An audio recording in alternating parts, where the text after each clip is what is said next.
Buenas tardes, compañeros. Bueno, el motivo de esta reunión ha sido para realizar un análisis sobre los modelos de series de tiempo para la proyección de recaudo en las declaraciones del impuesto en Colombia. Bueno, yo les voy a dar una pequeña introducción para saber, un poquito más sobre el tema. Ya. Las series de tiempo podemos decir que es un conjunto de observaciones sobre los valores que toman una variable cuantitativa a través del tiempo. Por tanto, una serie de tiempo es una forma estructurada para representar datos. Los datos se pueden comportar de diferentes maneras a través del tiempo. Puede que se presenten en tendencia estacional o simplemente no presenten una forma definida. ¿Cómo aplicamos esta serie de tiempo? Bueno, para representar los datos del negocio como series de tiempo, estas suelen ayudar a las empresas a visualizar la actividad del negocio. A su vez, usualmente las series de tiempo se utilizan para predecir el comportamiento a futuro de la variable mediana. Ya. Nosotros tenemos tres componentes, que es componente de tendencia, componente estacional y componente aleatoria. Vamos a hablar sobre el componente de tendencia. Se puede definir como un cambio a largo plazo que se produce en una relación a nivel medio o en el cambio a largo plazo de la media.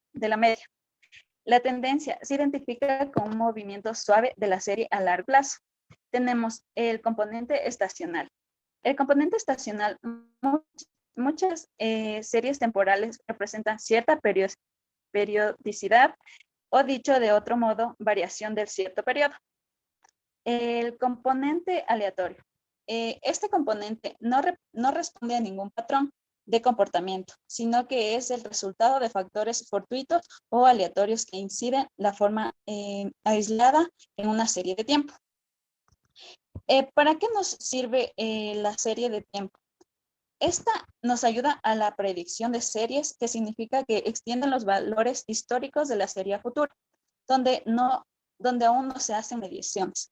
Para llevar a cabo el pronóstico se define dos variables principales. El primero es la cantidad de periodos y horizonte de predicción. La cantidad de periodos representa el nivel de agregación a los datos. Usualmente los datos se encuentran por mes, semanas, días, bueno, etcétera. También podemos obtener el grado necesario de segregación para sacar correctas conclusiones. Por su parte, el horizonte de la planificación se representa al número de periodos futuros o el alcance a pronosticar. Eso es todo. A continuación, mi compañera.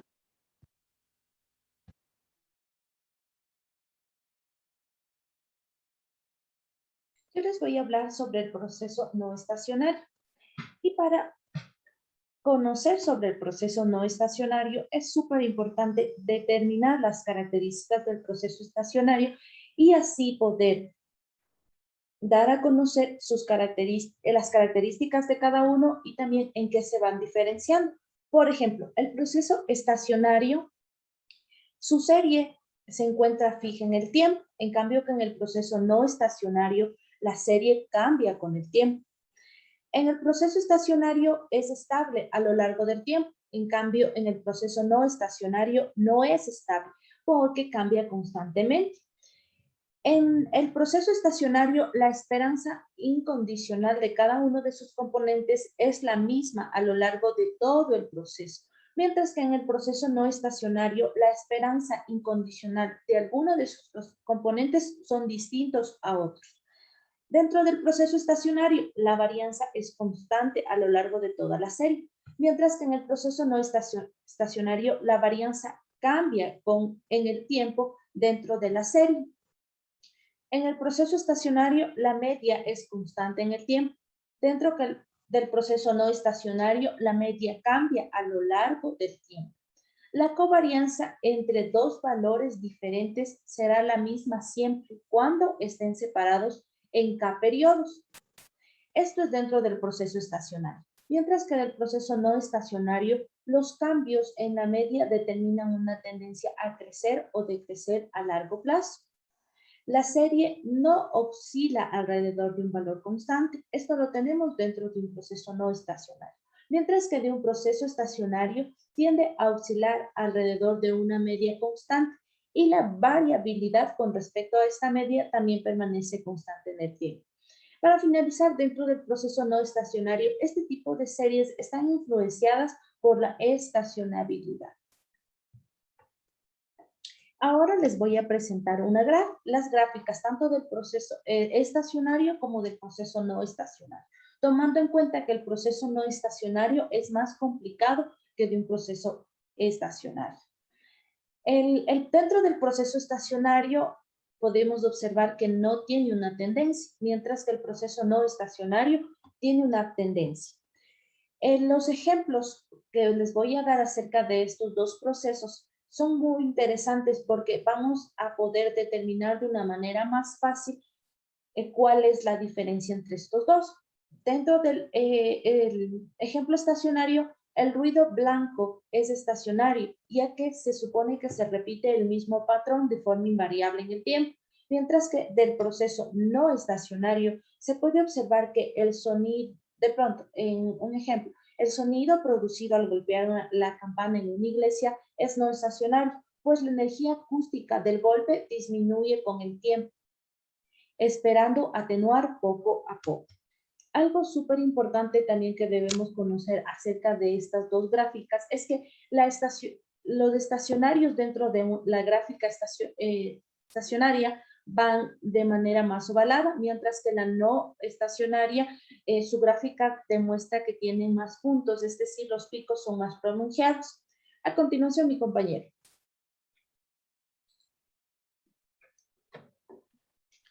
Hola compañeros, mi nombre es Galo Moreno y yo les voy a hablar sobre la transformación Box-Cox.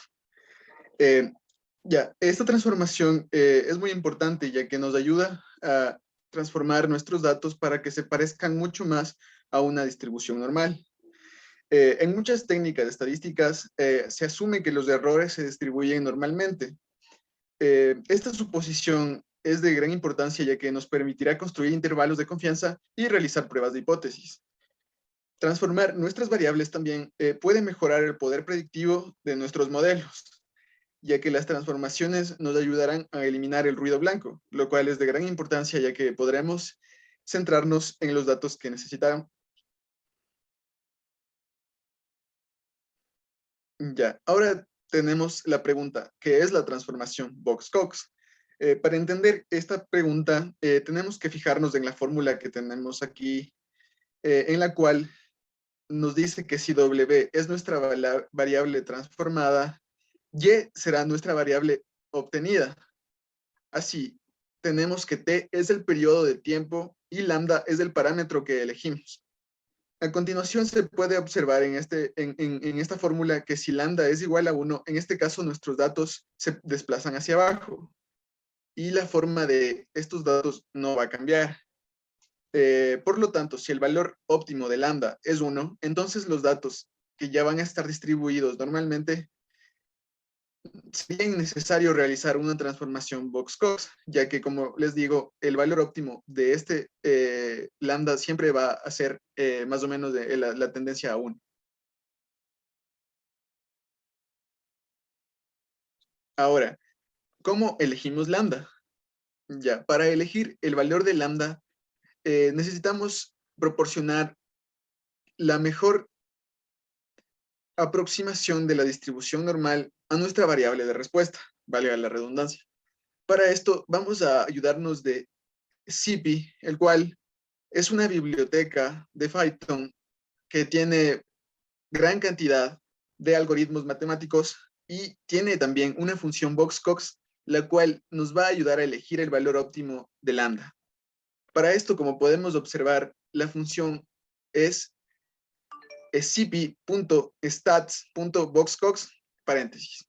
Ahora, si la función logarítmica de verisimilitud para lambda está fuera de este intervalo, también la podemos definir con la siguiente fórmula que está aquí, la cual es I L f de x menos I L f de x menor a un medio x cuadrado por 1 menos alfa de 1, en la cual x cuadrado va a ser la distribución chi cuadrado.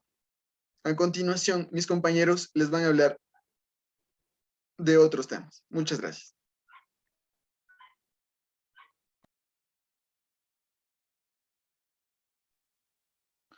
Yo les voy a hablar acerca de test de Dickey-Fuller. El contraste de Dickey-Fuller es una prueba de raíz única que detecta estadísticamente la presencia de conducta tendencial estocástica de las series temporales de las variables mediante un contraste de hipótesis. Para poder plantear dentro del test de Dickey-Fuller, utilizamos dos alternativas.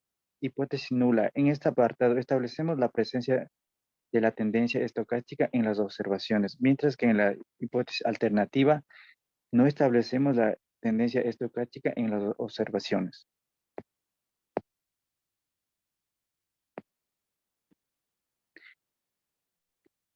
El test de Dickey-Fuller podemos aplicar dentro de la econometría para comprobar la presencia de tendencias sobre las series temporales.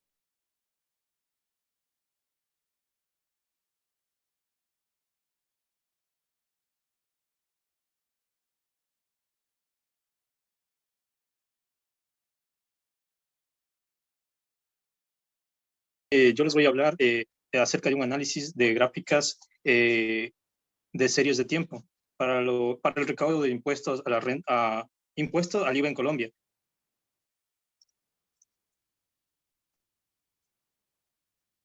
Análisis de los datos con series de tiempos. Recaudo y tendencia en declaraciones del impuesto al valor agregado, IVA en Colombia, registrados mensualmente, periodo enero 2000 a diciembre 2019. Como podemos observar en la gráfica, tiene una tendencia al alza. El recaudo de las declaraciones del impuesto a las ventas en Colombia, la tendencia es normal debido a que este impuesto ha presentado incrementos paulatinos en el periodo de tiempo estudiado. Obviamente estos incrementos se van dando por la eficiencia en el recaudo, también por el incremento a las ventas. Tenemos otra gráfica en donde se disgrega y se puede observar de mejor manera. Esta es una descomposición de la serie de tiempos. Podemos observar la primera parte, date. Esta es la serie de tiempo inicial sin descomposición. Tenemos remainder, muestra los residuos después de las descomposiciones. Deben ser cercanos a cero y que tengan una distribución normal. Tenemos seasonal, muestra la estacionalidad y tal como puede ver de forma descriptiva. Los datos oscilan entre media con la misma varianza. Y tenemos como último trend, aquí se puede ver el movimiento general a lo largo de la curva, la cual la tendencia es al alza con relación a la media. Tenemos una disgregación en donde se puede ver la estacionalidad por meses o en un periodo de un año. Los picos más altos que se presentan en estas gráficas están entre enero y septiembre y los más bajos entre febrero y octubre, tratando de eliminar los componentes estacionarios. Esto lo que quiere decir, se muestran picos en enero y septiembre debido a que los meses anteriores son los de mayores ventas. Entonces las recaudaciones obviamente van a ser en enero y septiembre. Tenemos, esto es en lo que se refiere a análisis de datos con series de tiempo. También tenemos unas conclusiones en donde detallamos la importancia de hacer un análisis con series de tiempo. Se puede concluir comentando que las series de tiempo permiten presentar un tipo de patrón estacional, el cual puede ser mensual, trimestral, semestral, anual. Trabajar también con series de tiempo respalda los modelos estadísticos y permite tener un resultado más claro acerca de los valores recaudados, poder conocer cuándo fue el mes en el que más ventas obtuvo. Esto es lo que les queríamos compartir con todos los compañeros.